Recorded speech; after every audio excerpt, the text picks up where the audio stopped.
Assalamualaikum warahmatullahi wabarakatuh. Shalom, Om Swastiastu, Namo Buddhaya, salam kebajikan, selamat sejahtera bagi kita semua. Saya akan memaparkan penjelasan modul 4 Penggerak Ekonomi Negeriku, Unit 1 Pemerintah dan Swasta sebagai Pelaku Bisnis. Ekonomi kelas 10, PKBM Gandhi Sena, Pendidikan Kesetaraan Paket C.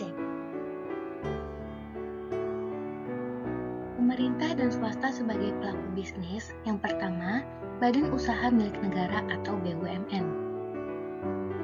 Badan Usaha Milik Negara atau BUMN adalah badan usaha yang seluruh atau sebagian besar modalnya dimiliki oleh negara melalui penyertaan secara langsung yang berasal dari kekayaan negara yang dipisahkan. Badan Usaha Milik Negara atau BUMN memiliki 3 bentuk. Yang pertama, perusahaan perseroan atau persero. Perusahaan perseroan adalah BUMN yang berbentuk perseroan. Karena keterbatasan modal yang dimiliki oleh pemerintah, maka dijuallah sahamnya kepada swasta. Namun, untuk tetap dapat mengendalikan BUMN, maka saham dari pemerintah haruslah minimal 51%, sehingga pemerintah masih menjadi pengendali dalam pengembangan keputusan. Ada 2 tujuan pendirian perseroan. Yang pertama, menyediakan barang atau jasa yang bermutu dan berdaya saing kuat. Yang kedua, mengejar keuntungan guna meningkatkan nilai perusahaan. Berikutnya, ciri-ciri dari persero adalah yang pertama, pendirian atas usulan menteri kepada presiden. Yang kedua, status hukumnya yaitu dalam bentuk badan hukum, yaitu berdasarkan Kitab Undang-Undang Hukum Dagang atau KUHD dan Peraturan Pemerintah atau PP Pendirian Usaha.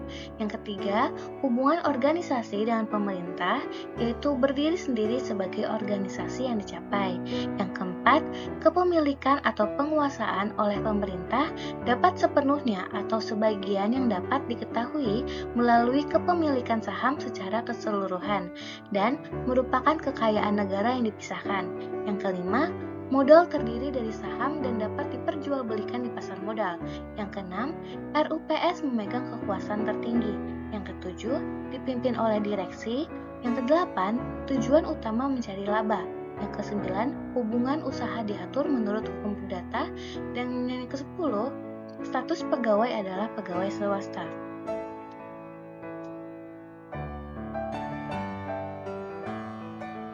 Bentuk kedua dari BUMN adalah perusahaan umum atau perum. Perusahaan umum adalah BUMN yang seluruh modalnya dimiliki oleh negara dan tidak terbagi atas saham, yang bertujuan untuk kemanfaatan umum berupa penyediaan barang atau jasa yang bermutu dan sekaligus mencari keuntungan yang berdasarkan prinsip pengelolaan perusahaan. Berikut ciri-ciri perum adalah yang pertama, pendirian perum diusulkan oleh menteri kepada presiden. Yang kedua, statusnya adalah suatu badan hukum berbentuk perusahaan negara, yaitu Undang-Undang Nomor 19 PP tahun 1960 dan PP tentang pendirian usaha. Yang ketiga, modal seluruhnya dimiliki oleh negara dan kekayaan negara yang dipisahkan dari APBN. Yang keempat, dapat menggunakan penyertaan modal dalam badan usaha lain dan dapat memperoleh kredit dari dalam dan luar negeri atau dari masyarakat dalam bentuk obligasi. Yang kelima, dipimpin oleh direksi. Yang keenam, usaha adalah melayani kepentingan umum berupa penyediaan barang atau jasa yang berkualitas dengan harga terjangkau oleh masyarakat dan sekaligus memperoleh keuntungan berdasarkan prinsip pengelolaan perusahaan yang sehat. Yang ketujuh, dapat menuntut dan dituntut serta hubungan hukumnya diatur secara hukum perdata. Yang kedelapan, pegawai adalah pegawai perusahaan negara yang diatur tersendiri di luar ketentuan yang berlaku bagi pegawai negeri atau persero. Yang kesembilan, makna usaha sebagai public service dan profit service seimbang. Lalu yang ke-10, hubungan organisasi yaitu berdiri sendiri sebagai kesatuan organisasi yang terpisah.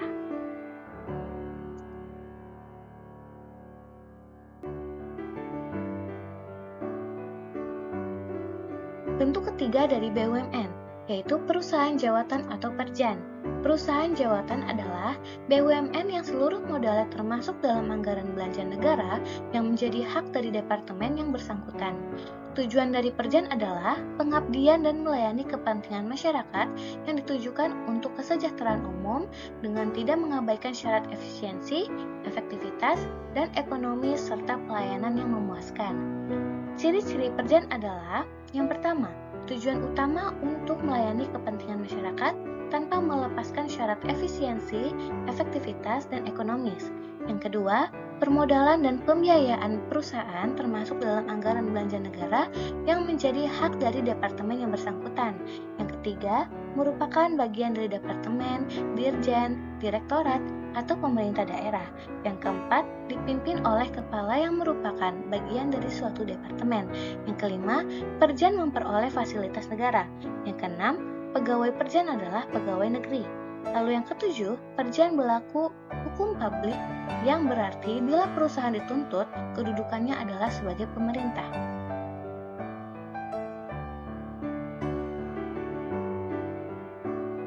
Selanjutnya, peranan BUMN dalam perekonomian nasional.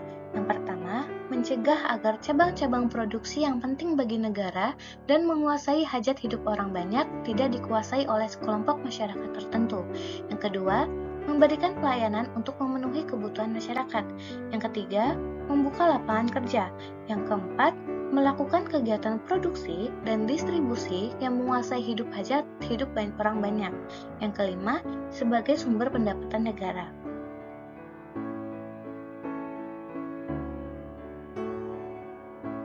Selanjutnya, kebaikan dan kelemahan BUMN. Kelebihan BUMN adalah yang pertama, menguasai sektor yang vital bagi kehidupan rakyat banyak. Yang kedua, mendapatkan jaminan dan dukungan dari negara. Yang ketiga, permodalannya sudah pasti karena mendapatkan modal dari negara. Yang keempat, kelangsungan hidup perusahaan terjamin. Yang kelima, sebagai sumber pendapatan negara. Selanjutnya, kekurangan dalam BUMN adalah yang pertama, pengelolaan faktor-faktor produksi tidak efisien. Yang kedua, manajemen perusahaan kurang profesional. Yang ketiga, menimbulkan monopoli atas sektor-sektor vital. Yang keempat, pengelolaan perusahaan terhambat dengan peraturan-peraturan yang mengikat. Yang kelima, sulit memperoleh keuntungan bahkan seringkali merugi. Pemerintah dan swasta sebagai pelaku bisnis yang kedua adalah Badan Usaha Milik Daerah atau BUMD. BUMD adalah perusahaan yang diatur dengan suatu peraturan daerah atau perda yang aktivitasnya memenuhi kebutuhan masyarakat di mana modal seluruhnya atau sebagian merupakan kekayaan daerah yang dipisahkan, kecuali ada ketentuan lain. Berdasarkan Pasal 2 Peraturan Menteri Dalam Negeri Nomor 3 Tahun 1998 tentang bentuk hukum Badan Usaha Milik Daerah atau BUMD, dapat berupa perusahaan daerah atau perseroan terbatas. Berikut penjelasannya. Yang pertama, perusahaan daerah. Berdasarkan Undang-Undang Nomor 5 Tahun 1962, perusahaan daerah adalah perusahaan yang didirikan berdasarkan undang-undang yang modalnya untuk seluruhnya atau untuk sebagian merupakan kekayaan daerah yang dipisahkan, kecuali jika ditentukan lain dengan atau berdasarkan undang-undang. Penjelasan yang kedua adalah perseroan terbatas. Berdasarkan Undang-Undang Nomor 40 Tahun 2007, Pasal 1 Ayat 1, perseroan terbatas yang selanjutnya disebut perseroan adalah badan hukum yang merupakan persekutuan modal, didirikan berdasarkan perjanjian, melakukan kegiatan usaha dengan modal dasar yang seluruhnya terbagi dalam saham, dan memenuhi persyaratan yang ditetapkan dalam undang-undang serta peraturan pelaksanaannya.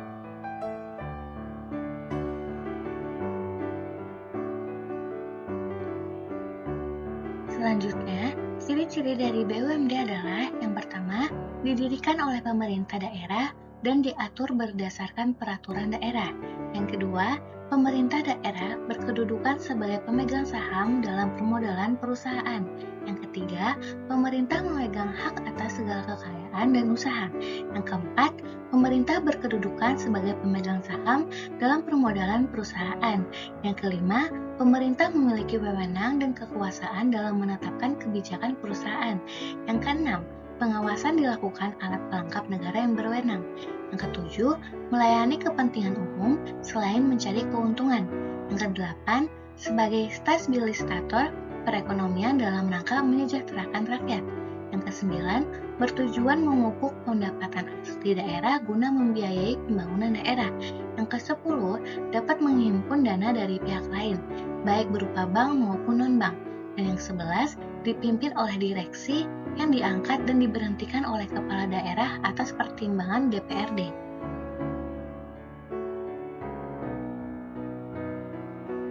Selanjutnya, peran pada BUMD. Yang pertama, meningkatkan pertumbuhan perekonomian daerah khususnya dan perekonomian nasional pada umumnya. Yang kedua, sebagai sumber pendapatan daerah. Yang ketiga, membuka lapangan kerja sehingga menyerap tenaga kerja dan dapat mengurangi pengangguran yang ada di daerah. Yang keempat, memenuhi kebutuhan masyarakat. Yang kelima, memeratakan pembangunan dan hasil-hasilnya secara adil dan merata di daerah. Yang keenam, melaksanakan kebijakan pemerintah daerah dalam bidang ekonomi dan pembangunan. Yang ketujuh, memupuk dana bagi pembiayaan pembangunan daerah. Yang kedelapan, mendorong peran serta masyarakat dalam bidang usaha yang ada di daerah. Yang kesembilan, membantu meningkatkan produksi daerah dan nasional.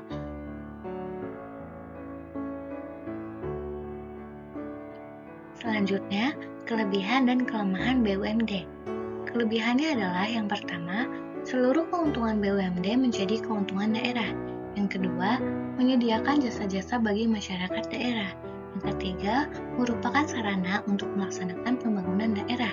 Yang keempat, kegiatan ekonomi yang dilakukan untuk melayani kepentingan umum.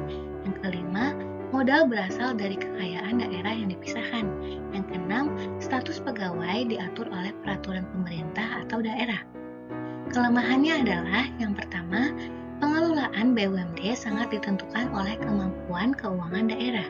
Yang kedua, sejumlah besar aturan birokrasi dapat menghambat pengembangan BUMD. Yang ketiga, pengelolaan BUMD secara ekonomis sulit untuk dipertanggungjawabkan. Yang keempat, banyaknya fasilitas yang diperoleh dari negara menjadi pegawai kurang disiplin. Yang kelima, pengelolaan BUMD kurang efisien sehingga sering mengalami kerugian. Selanjutnya, pemerintah dan swasta sebagai pelaku bisnis yang ketiga adalah Badan Usaha Milik Swasta atau BUMS. Badan Usaha Milik Swasta atau BUMS adalah badan usaha yang didirikan ODAN dimiliki oleh pihak swasta yang berorientasi pada laba. Badan usaha swasta di Indonesia bisa digolongkan menjadi dua kelompok besar. Kelompok pertama adalah Badan Usaha Milik Swasta Nasional, yaitu yang pertama, perusahaan perorangan. Perusahaan perorangan adalah bentuk badan usaha yang dimiliki oleh satu orang dengan tujuan untuk mendapatkan keuntungan. Pemilik bertanggung jawab sepenuhnya terhadap semua resiko dan kegiatan perusahaan.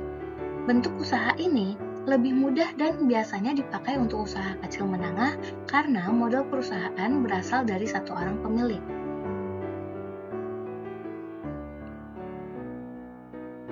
Selanjutnya, kelebihan dari bentuk usaha perorangan.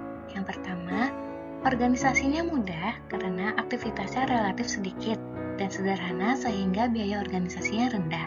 Yang kedua, manajemennya relatif fleksibel. Yang ketiga, mudah didirikan dan dibubarkan. Yang keempat, pengambilan keputusannya relatif cepat. Yang kelima, rahasia perusahaan lebih terjamin. Yang keenam, keuntungan seluruhnya menjadi milik pemilik perusahaan. Selanjutnya, kelemahan dari bentuk usaha perorangan. Yang pertama, kemampuan manajerial terbatas dan bergantung pada satu orang. Yang kedua, tanggung jawab pemilik tak terbatas. Utang perusahaan ditutup oleh harta pribadi. Yang ketiga, sumber keuangan terbatas sehingga besar atau luas usahanya terbatas. Yang keempat, besarnya modal atau investasi terbatas. Yang kelima, kelangsungan hidup perusahaan tidak terjamin bergantung dari seorang pemilik.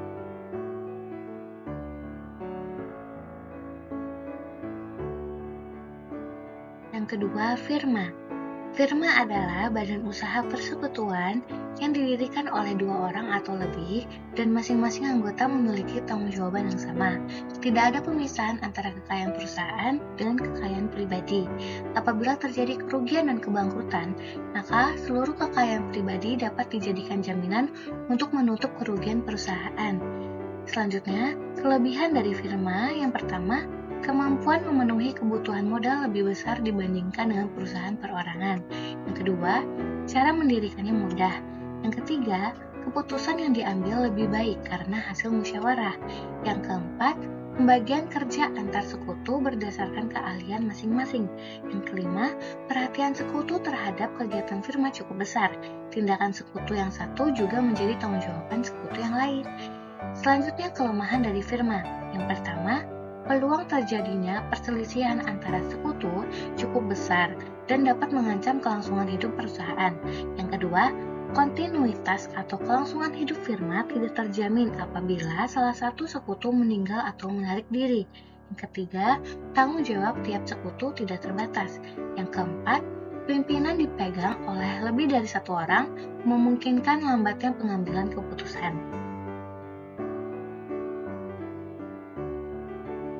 Yang ketiga, komanditer Venoskaf atau CV. CV merupakan badan usaha yang dimiliki oleh beberapa orang yang terdiri dari sekutu aktif dan sekutu pasif. Sekutu aktif adalah pemilik dan pendiri yang di samping menyetor modal juga ikut mengelola dan menentukan maju mundurnya badan usaha. Sekutu pasif adalah pemilik dan pendiri yang hanya menyetor modal tanpa ikut mengelola perusahaan. Kelebihan dari CV adalah yang pertama, pendiriannya mudah. Yang kedua, pemenuhan kebutuhan modal lebih besar dan relatif mudah, yaitu dengan menyertakan sekutu komanditer. Yang ketiga, perolehan pinjaman atau kredit relatif lebih mudah dibandingkan perusahaan perseorangan atau firma. Yang keempat, kemampuan manajemen lebih baik, sebab jadi persero aktif sudah harus dipersiapkan sebelumnya. Selanjutnya, kelemahan dari CV. Yang pertama, kelangsungan hidup persekutuan tidak pasti karena hanya mengandalkan pada sekutu komplementer. Yang kedua, untuk persekutuan campuran, yang persero aktifnya lebih dari seorang, terjadi kemungkinan perselisihan.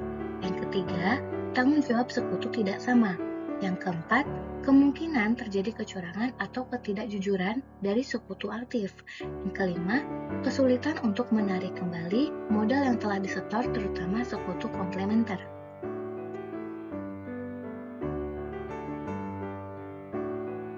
Keempat, perseroan terbatas atau PT.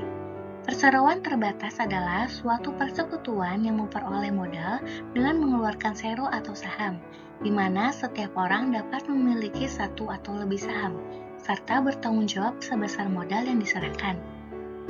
Mendirikan PT harus dengan akta notaris dan izin persetujuan dari Menteri Kehakiman, serta diumumkan dalam berita negara lembaran berita negara, sehingga PT berbentuk badan hukum.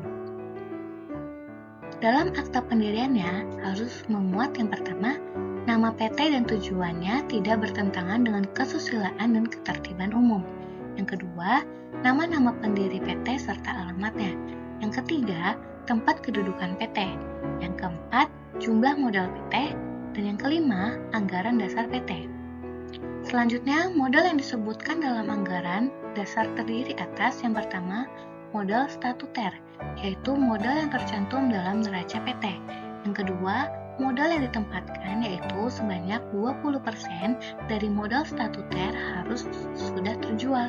Yang ketiga, modal yang disetor, yaitu modal yang harus disetor ke kas PT minimal 10% dan modal statuter.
Selanjutnya, kelebihan perseroan terbatas antara lain.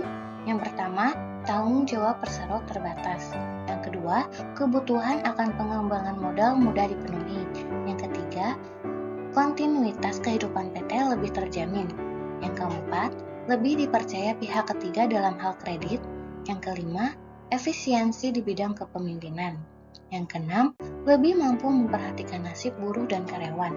Selanjutnya, kelemahan perseroan terbatas antara lain. Yang pertama, perhatian persero terhadap PT kurang. Yang kedua, biaya dalam PT lebih besar, seperti biaya pendirian, biaya organisasi, dan biaya pajak perseroan. Yang ketiga, memimpin PT lebih sulit daripada perusahaan bentuk lain. Yang kelima, yayasan. Yayasan merupakan suatu bentuk badan usaha, bukan perusahaan, sebab tidak mencari keuntungan. Didirikan oleh orang-orang atau badan dengan cara memisahkan harta kekayaan pemilik dengan tujuan sosial dan memiliki badan hukum. Yayasan didirikan dengan akta notaris, sama dengan badan usaha lain yang berbentuk badan hukum. Dalam usahanya, yayasan mengumpulkan dana melalui donatur tetap maupun tidak tetap, menerima sumbangan yang tidak mengikat, hibah, dan iuran anggotanya. Kelompok yang kedua adalah badan usaha swasta asing. Badan usaha swasta asing di Indonesia diatur berdasarkan Undang-Undang Nomor 1 Tahun 1967 tentang penanaman modal asing yang mengatur mengenai penanaman modal langsung. Penanaman modal langsung ini harus berbadan hukum, yaitu perseroan terbatas yang tunduk pada Badan Hukum Indonesia. Bidang usaha dalam penanaman modal langsung dibatasi. Tidak boleh memasuki bidang usaha yang menguasai hajat hidup orang banyak dan kepentingan bagi negara, seperti listrik dan air minum. Penanaman modal asing dalam bidang pertambangan, misalnya minyak, harus dilakukan dalam bentuk kerjasama dengan pemerintah atas dasar kontrak kerja. Sedangkan dalam bidang-bidang lain harus ditentukan oleh pemerintah, yaitu dapat berwujud kontrak kerja, lisensi, atau bentuk kerjasama lainnya.